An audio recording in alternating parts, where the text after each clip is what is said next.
بسم الله الرحمن الرحيم।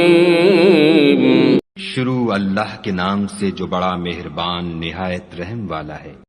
الرحمن علم القرآن خلق الإنسان علمه البيان الشمس والقمر بحسبان والنجم والشجر يسجدان والسماء رفعها ووضع الميزان ألا تطغوا في الميزان وأقيموا الوزن بالقسط ولا تخسروا الميزان والأرض وضعها للأنام فيها فاكهة والنخل ذات الأكمام والحب ذو العصف والريحان فبأي آلاء ربكما تكذبان خلق الإنسان من صلصال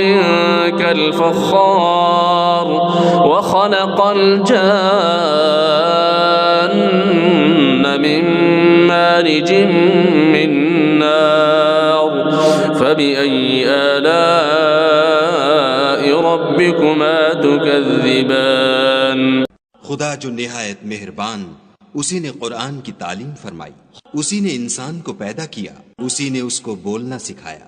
सूरज और चांद एक हिसाब मुकर्रर से चल रहे हैं और बूटियां और दरख्त सजदा कर रहे हैं।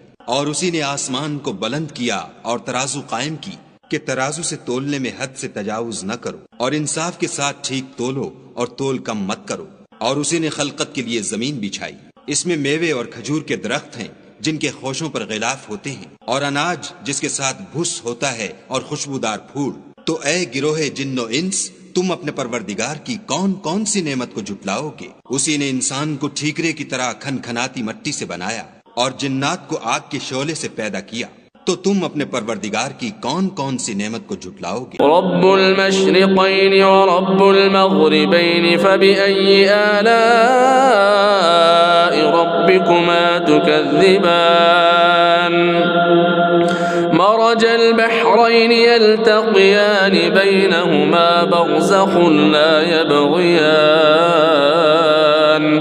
फबिअय्यि आलाइ रब्बिकुमा तुकज़्ज़िबान यख़रुज मिन्हुमा اللؤلؤ والمرجان فبأي آلاء ربكما تكذبان وله الجوار المنشآت في البحر كالأعلام فبأي آلاء ربكما تكذبان كل من عليها فان ويبقى وجه ربك ذو الجلال والإكرام فبأي آلاء ربكما تكذبان يسأله من في السماوات والأرض كل يوم وفي شأن فبأي آلاء ربكما تكذبان سنفرغ لكم أيها الثقلان فبأي آلاء ربكما تكذبان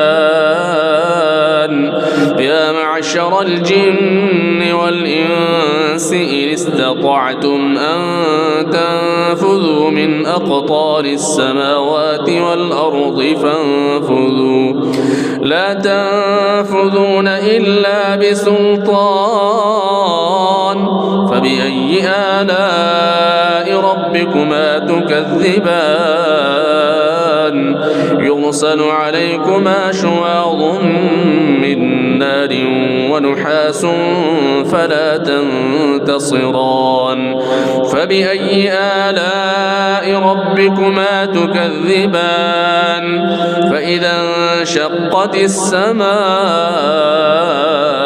فكانت وردة كالدهان فبأي آلاء ربكما تكذبان فيومئذ لا يسأل عن ذنبه إنس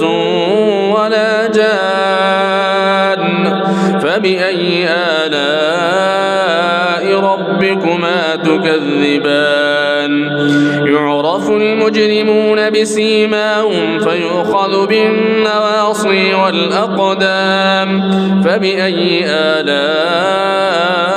ربكما تكذبان هذه جهنم التي يكذب بها المجرمون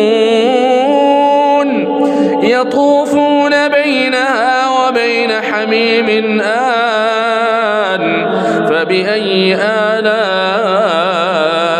ربكما تكذبان ولمن خاف مقام ربه جنتان فبأي آلاء ربكما تكذبان ذواتا أفنان فبأي آلاء ربكما تكذبان فيهما عينان تجريان فبأي آلاء ربكما تكذبان فيهما من كل فاكهة زوجان فبأي آلاء ربكما تكذبان متكئين على فرش بطائنها من استبرق وجنى الجنتين دان فبأي آلاء ربكما تكذبان فيهن قاصرات الطرف لم يطمثهن إنس قبلهم ولا جان فبأي آلاء ربكما تكذبان كأنهن الياقوت والمرجان فبأي آلاء ربكما تكذبان هل جزاء الإحسان إلا الإحسان فبأي آلاء ربكما تكذبان ومن دونهما جنتان فبأي آلاء ربكما تكذبان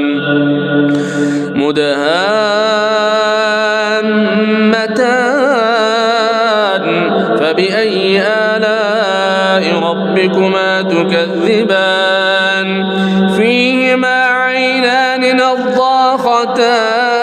نضاختان فبأي آلاء ربكما تكذبان فيهما فاكهة ونخل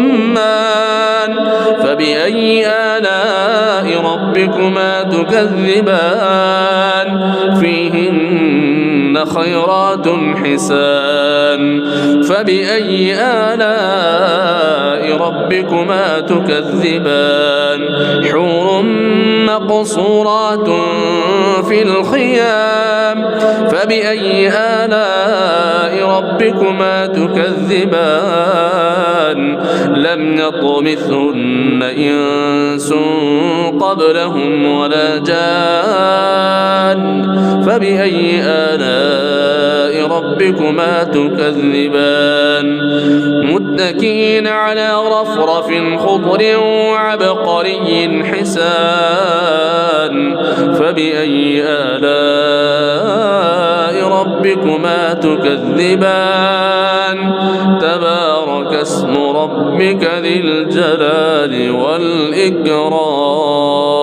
वही दोनों मशरिकों और दोनों मगरिबों का मालिक है। तो तुम अपने परवरदिगार की कौन कौन सी नेमत को झुटलाओगे? उसी ने दो दरिया रमा किए जो आपस में मिलते हैं, दोनों में एक आड़ है कि उससे तजावुज नहीं कर सकती।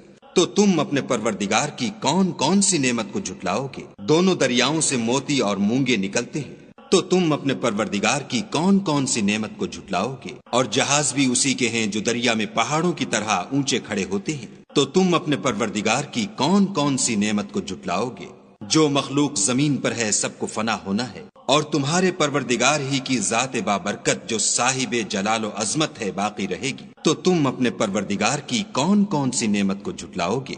آسمان اور زمین میں جتنے لوگ ہیں سب اسی سے مانگتے ہیں، وہ ہر روز کام میں مصروف رہتا ہے، تو تم اپنے پروردگار کی کون کون سی نعمت کو جھٹلاؤ گے؟ اے دونوں جماعتوں، ہم عنقریب تمہاری طرف متوجہ ہوتے ہیں، تو تم اپنے پروردگار کی کون کون سی نعمت کو جھٹلاؤ گے؟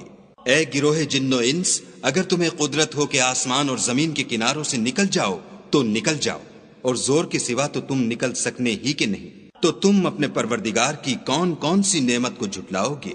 تم پر آگ کے شعلے اور دھواں چھوڑ دیا جائے گا تو پھر تم مقابلہ نہ کر سکو گے، تو تم اپنے پروردگار کی کون کون سی نعمت کو جھٹلاؤ گے؟ پھر جب آسمان پھٹ کر تیل کی تلچھٹ کی طرح گلابی ہو جائے گا تو وہ کیسا ہولناک دن ہوگا، تو تم اپنے پروردگار کی کون کون سی نعمت کو جھٹلاؤ گے؟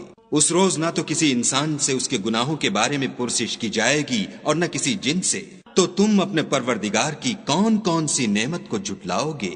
گناہ گار اپنے چہرے ہی سے پہچان لیے جائیں گے تو پیشانی کے بالوں اور پاؤں سے پکڑ لیے جائیں گے، تو تم اپنے پروردگار کی کون کون سی نعمت کو جھٹلاؤ گے؟ یہی وہ جہنم ہے جسے گناہ گار لوگ جھٹلاتے تھے، وہ دوزخ اور کھولتے ہوئے گرم پانی کے درمیان گھومتے پھریں گے، تو تم اپنے پروردگار کی کون کون سی نعمت کو جھٹلاؤ گے؟ اور جو شخص اپنے پروردگار کے سامنے کھڑے ہونے سے ڈرا اس کے لیے 2 باغ ہیں، تو تم اپنے پروردگار کی کون کون سی نعمت کو جھٹلاؤ گے؟ ان دونوں میں بہت سی شاخیں یعنی قسم قسم کے میووں کے درخت ہیں، تو تم اپنے پروردگار کی کون کون سی نعمت کو جھٹلاؤ گے؟ ان میں 2 چشمے بہ رہے ہیں، تو تم اپنے پروردگار کی کون کون سی نعمت کو جھٹلاؤ گے؟ ان میں سب میوے 2 قسم کے ہیں، تو تم اپنے پروردگار کی کون کون سی نعمت کو جھٹلاؤ گے؟ اہل جنت ایسے بچھونوں پر جن کے استر اطلس کے ہیں تکیہ لگائے ہوئے ہوں گے، اور دونوں باغوں کے میوے قریب جھک رہے ہیں، تو تم اپنے پروردگار کی کون کون سی نعمت کو جھٹلاؤ گے؟ ان میں نیچی نگاہ والی عورتیں ہیں جن کو اہل جنت سے پہلے نہ کسی انسان نے ہاتھ لگایا اور نہ کسی جن نے، تو تم اپنے پروردگار کی کون کون سی نعمت کو جھٹلاؤ گے؟ گویا وہ یاقوت اور مرجان ہیں، تو تم اپنے پروردگار کی کون کون سی نعمت کو جھٹلاؤ گے؟ نیکی کا بدلہ نیکی کے سوا کچھ نہیں ہے، تو تم اپنے پروردگار کی کون کون سی نعمت کو جھٹلاؤ گے؟ اور ان باغوں کے علاوہ 2 باغ اور ہیں، تو تم اپنے پروردگار کی کون کون سی نعمت کو جھٹلاؤ گے؟ دونوں خوب گہرے سبز، تو تم اپنے پروردگار کی کون کون سی نعمت کو جھٹلاؤ گے؟ ان میں 2 چشمے ابل رہے ہیں، تو تم اپنے پروردگار کی کون کون سی نعمت کو جھٹلاؤ گے؟ ان میں میوے اور کھجوریں اور انار ہیں، تو تم اپنے پروردگار کی کون کون سی نعمت کو جھٹلاؤ گے؟ ان میں نیک سیرت اور خوبصورت عورتیں ہیں، تو تم اپنے پروردگار کی کون کون سی نعمت کو جھٹلاؤ گے؟ وہ حوریں ہیں جو خیموں میں مستور ہیں، تو تم اپنے پروردگار کی کون کون سی نعمت کو جھٹلاؤ گے؟ ان کو اہل جنت سے پہلے نہ کسی انسان نے ہاتھ لگایا اور نہ کسی جن نے، تو تم اپنے پروردگار کی کون کون سی نعمت کو جھٹلاؤ گے؟ سبز قالینوں اور نفیس مسندوں پر تکیہ لگائے بیٹھے ہوں گے، تو تم اپنے پروردگار کی کون کون سی نعمت کو جھٹلاؤ گے؟ اے محمد صلی اللہ علیہ وآلہ وسلم، تمہارا پروردگار جو صاحب جلال و عظمت ہے اس کا نام بڑا بابرکت ہے،